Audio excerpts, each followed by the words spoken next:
Hi everybody, welcome back to the Treasure Book series. One of my all-time treasure books, which I've already recorded, is the Chez Panisse Menu Cookbook by Alice Waters, with some help by her crew. One of the members of her crew that came along a little bit after Alice opened up Chez Panisse was Paul Bertolli. And this treasure book is this book here, Chez Panisse Cooking by Paul Bertolli with Alice Waters. This is a fine book, a really fine book. Paul was an extraordinary technician, still is. A beautiful book. This is Random House. Random House actually did what I sometimes call, for us, the big book, which is the most, it's very similar in size and heft. Anyway, that's my book, but this is his book. As is often the case, I put my signature in these books because sometimes I took them to work and some would go missing, so I started writing in them. The date here is 10/26/88, when Janet and I were on book tour ourselves, and we happened to be in San Francisco. We did Good Morning San Francisco, and were taken around town by a wonderful woman named Kathy Diaz Blue, Anthony Blue's wife. And she was fantastic. Here's Paul's autograph. Very kind of like old school to me, very delicate and precise. And 1988, so yes, this is a first edition book. Paul really brought in his knowledge of butchering, charcuterie, all kinds of Italian technique. This is an excellent book for people who love to make pasta. I wouldn't call this a book that had a ton of photos in it, but he tells stories in the beginning which do offer a somewhat photographic experience. This is not one of those books that's busy and all over the place. It's not shouting me, me, me. It's really about a precise and pristine way with food, which is why Alice loved him so much and loved his food.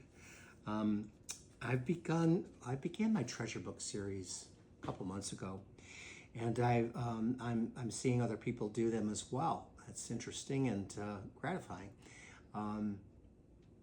The University of Miami, though, and I have been working on the Norman Van Aken collection of all kinds of artifacts that are there already in my collection. What Christine Favretto, the director of the historian behind it all, she came to me and said, have you kept your menus and letters and all kinds of archival kind of things that people might be interested in who will write about the history of Miami and actually the history of American cuisine.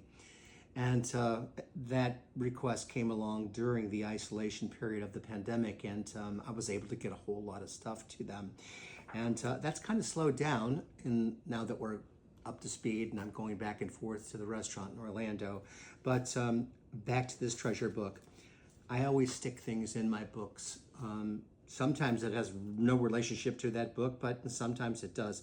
This was one of your name tag things from Amano, which means right after the time that I bought this book. Amano is the name of the restaurant on Miami Beach that we did, Foods of the Americas. That's stuffed in here next to the smoked pigeon risotto. Yeah, there's photos, but not a ton. But also this. Let's see. Wait a minute. Let's check. When we were there, yep, we were there in October of '88, and Chez Panisse always did. I'm going to show you this slowly.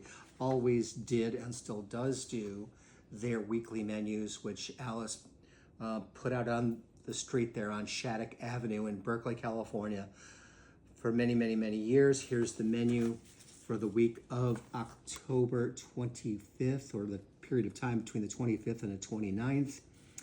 And gosh, does it say which? Let's see. The 26th. So the menu that we had was this menu right here. I love finding these treasure time bombs bomb is not the right word, treasures of time that I keep in the books, especially books like this one by Paul Bertolli and Alice Waters. What did we have that day? Big-eyed tuna with chino vegetables, chino ranch, and aioli. Fennel and celery root soups, 2 different soups. Butterfly fillet of beef with herbs, potatoes, and wild mushrooms. A garden salad, because she always would do the salad after the main, just like you would do in France. And then apple and quince galette with creme fraiche. Classic, simple, the purity of ingredients. Really appreciate the time and effort that it goes in to write a book like this book. This is a first edition. Maybe you could find a first edition online. As my friend John Ricardo and I have become big fans of thrift books, you never know what you'll find there. Some praise on the back by some really special people. All right, so that's this particular treasure book. Who knows what the next one will be? I appreciate the comments that you leave on my channel, and I'll be posting these on my my website, as well as TikTok, as well as my YouTube channel, because I want to share the books that have made such a difference to me and have helped me become a chef and continue to love cooking every single day. All right, I'll talk to you soon. Have a great night.